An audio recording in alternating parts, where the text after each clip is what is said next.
Hi viewers, welcome to our channel. This is the unspoiler review of Na Samiranga, directed by Vijay Bunny, acted by Nagarjuna Garu, Alan Naresh, and Raj Tarun, Mirna Menon, and Ashik Ranganathan, Nazar, and Rao Ramesh, etc.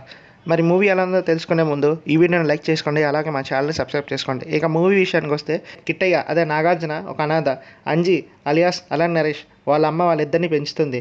వాళ్ళిద్దరు అన్నదమ్ముల్లా బతుకుతారు. వాళ్ళ అమ్మ సడన్గా చనిపోతుంది. దాంతో నాజర్ అదే ఊరి పెద్ద వాళ్ళిద్దరికి అండగా నించుంటారు. మన కిట్టయ్య అండ్ వరాలు అలియాస్ ఆషిక్ రంగనాథన్ ఇద్దరు లవ్లో పడతారు. అనుకోకుండా తను సిటీకి చదువు కోసం వెళ్ళిపోతుంది. 15 సంవత్సరాల తర్వాత తిరిగి వస్తుంది. వాళ్ళిద్దరు లవ్లో పడతారు. వాళ్ళిద్దరు లవ్ని హీరోయిన్ వాళ్ళ ఫాదర్ అర్థం చేసుకోరు. దాంతో వాళ్ళిద్దరికి గొడవ అవుతుంది. ఆ గొడవ కాస్త అంజీ అలియాస్ అలన్ నరేష్ మీదకి డైవర్ట్ అవుతుంది. వీళ్ళ లైఫ్లోకి భాస్కర్ అదే అలియాస్ మన రాజ్ తరుణ్ ఎలా వచ్చాడు, అసలు తనకున్న లవ్ స్టోరీ ఏంటి, లాస్ట్కి కథ ఎలా ముగుస్తుంది అనేది స్టోరీ. నిజానికి ఇది మలయాళంలో హిట్ అయిన ఒక సూపర్ మూవీ.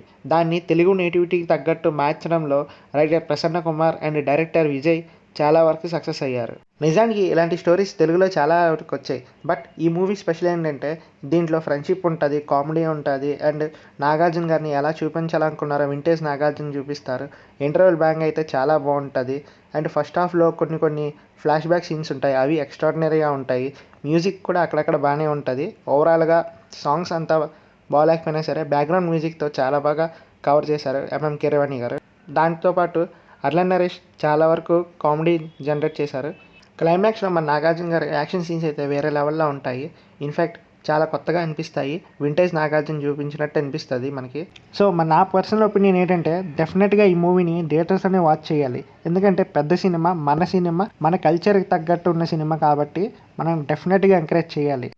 మరి మైనస్ ఏంటంటే కథలో కొత్తదనం లేకపోవడం, అంటే చాలా రొటీన్ స్టోరీ అనిపించడం, కొద్దిగా స్క్రీన్ ప్లే నెమ్మదిగా సాగుతుంది, ల్యాగ్ ఎక్కువలా అనిపిస్తుంది.